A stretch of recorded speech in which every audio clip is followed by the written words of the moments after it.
ዕለታዊ ዜና ባይቶ ኤውሮጳ ድሕርናይ 9 ዓመታት ክትዕንዘተን ትማል ረቡዕ ንኣተሓሕዛን ኣቀባብላን ሓተት ዕቑባ ዝዓለመ ሓድሽ ሰምዕ ኣጽዲቖም ኣባል ሃገራት ድሕሪ 4 ወርሒ ዝወሰደ ዘተ ትማል ረቡዕ 10 ሚያዝያ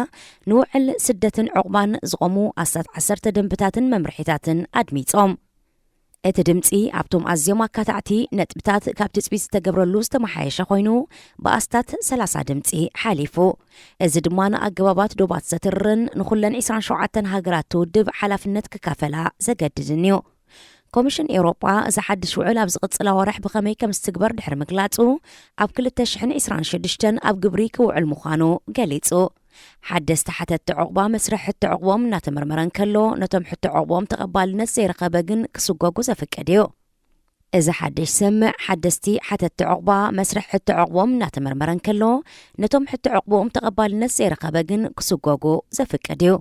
ብተወሳኺ ሃገራት ሕብረት ኤውሮጳ ከም ካብ ጣልያንን ግሪክን ዝኣመሰላ ቅድመ መስመር ሃገራት ብኣሽሓት ዝቝጸሩ ሓተቲ ዕቑባ ክወስዳ ይጠልብ ነዚ ኸተግብራ ገንዘባዊ ወይ ናይ ጸጋታት ደገፍ ክግበረለን ምዃኑን ይገልጽ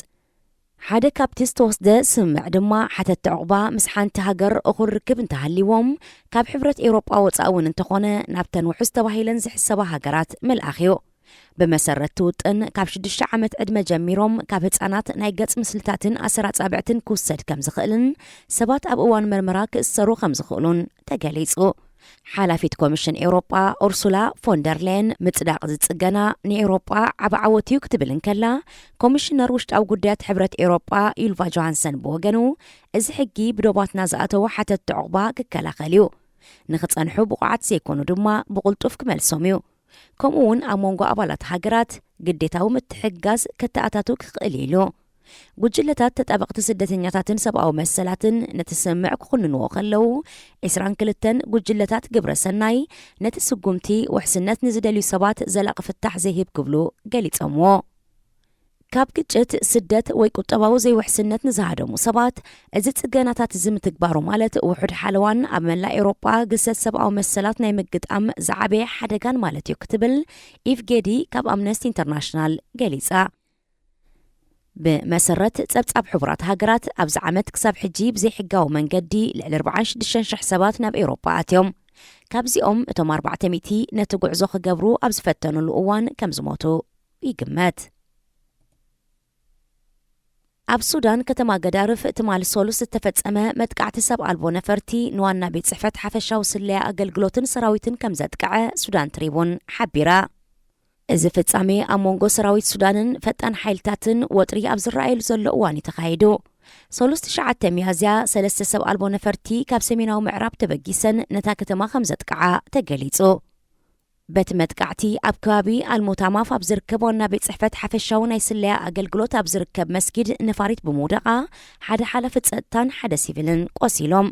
ነቲ መጥቃዕቲ ሓላፍነት ዝወሰደ ኣካል እኳ እንተዘየለ ሰራዊት ሱዳን ግን ንብጀነራል ሓምዳን ዶጋሎ ሓሚቲ ዝምራሕ ፈጣን ሓይልታት ይኸስስ ድሕሪ እቲ ፍጻሜ ካብ ሰራዊት ፖሊስን ስለያን ዝመጹ ሰራዊት ዝሓቆፈ ጉጅለ ኣብታ ከተማ ከም ዝተዋፈረ ይፍለጥ ቅድሚ ሕጂ ውሕስ መዕቆቢ ተባሂላ ትቁጸር ዝነበረት ገዳርፍ ኣብዚ ሕጂ እዋን ኣብ ከቢድ ጸጥታዊ ዘይምርጋእ ከም ትርከብ ይፍለጥ ብክልተ ሚያዝያ እውን ኣብ ሱዳን ከባቢ ኣጥባራ ንፍጡር ተኣኪቦም ኣብ ልዕሊ ዝነበሩ መራሕቲ ዕጡቕ ጉጅለ ኣልባራ ቢን ማሊክ ብዝተፈጸመ ናይ ድሮን ደብዳብ ብውሕዱ 12 ሰባት ከም ዝተቐትሉን 30 ድማ ከም ዝቆሰሉን ይዝከር ብተመሳሳሊ ብቐዳም 6 ሚያዝያ ኣብ ሓንቲ ቁሸት 28 ሰላማውያን ሰባት ከም ዝተቐትሉ ንኮሚቴ ሓካይም ብምጥቃስ ኣራብ ኒውስ ሓቢሩ ምንባሩ ይፍለጥ